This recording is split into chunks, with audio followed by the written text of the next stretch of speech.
সুপ্রিয় দর্শক, আপনারা কি বেগুন গাছে এমন ফলন পেতে চান?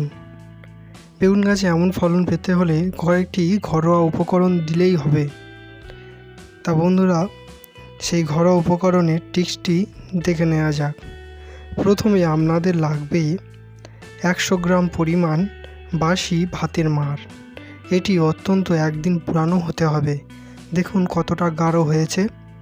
ঠিক এই বাসি ভাতের মাড়ে যে কত পরিমাণ মাইক্রোনিউট্রিয়েন্ট রয়েছে এবং কত পরিমাণ ভিটামিন রয়েছে তা বলা বড়ই মুশকিল। এটি অত্যন্ত উপকারী গাছের পক্ষে, যে কি বলবো।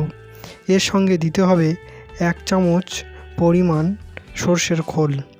এই সরিষার খোল এর সঙ্গে মেশাতে হবে।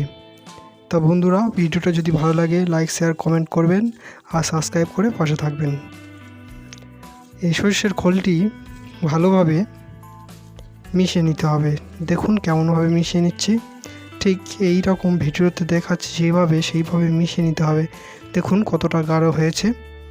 এই মিশ্রণটি ভালোভাবে একদম সুন্দরভাবে মেশাতে হবে। মেশানোর পর এর সঙ্গে মেশাতে হবে পেঁয়াজের খোলা। হ্যাঁ বন্ধুরা, পেঁয়াজের খোলা এর সঙ্গে মিশিয়ে দিতে হবে, দিয়ে ভালোভাবে নাড়তে হবে। এবং পেঁয়াজের খোলাটি মিশে গেলে এটি অত্যন্ত গাঢ় হওয়ার কারণে এতে দিয়ে দিতে হবে জল মিশিয়ে একটু পাতলা করে নিতে হবে। তারপর এটিকে আরও ভালো করে মিনিট 5 ধরে নাড়তে হবে। ভালোভাবে নেড়ে নেড়ে মিশ্রণটিকে আরও সুমিশ্রণে পরিণত করতে হবে।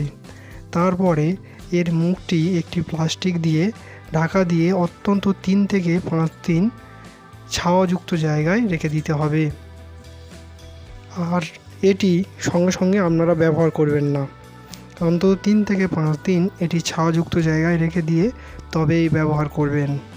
এটি একবার ব্যবহার করলে বুঝতে পারবেন যে বেগুনে বা যে কোনো গাছে আপনারা এটি প্রয়োগ করতে পারেন।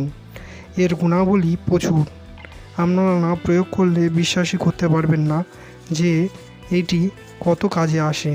দেখুন আমি পাতলা করে নিলাম, যাতে না খুব গাঢ় হলে চলবে না, কারণ পেঁয়াজের খোসার যে গুণাবলী সেটিও এর সঙ্গে মিশতে হবে। তাই 3 দিন এটিকে ছায়াযুক্ত জায়গায় প্লাস্টিক ঢাকা দিয়ে বা যে কোনো কিছু দিয়ে আবদ্ধভাবে রেখে দিতে হবে। ঠিক এইভাবে করে রাখলে আপনারা 3 দিন পরে এর সঙ্গে এর 3 গুণ পরিমাণ জল মিশিয়ে আপনারা ব্যবহার করবেন। বন্ধুরা, আজ এই পর্যন্ত। দেখা হচ্ছে পরের ভিডিওতে।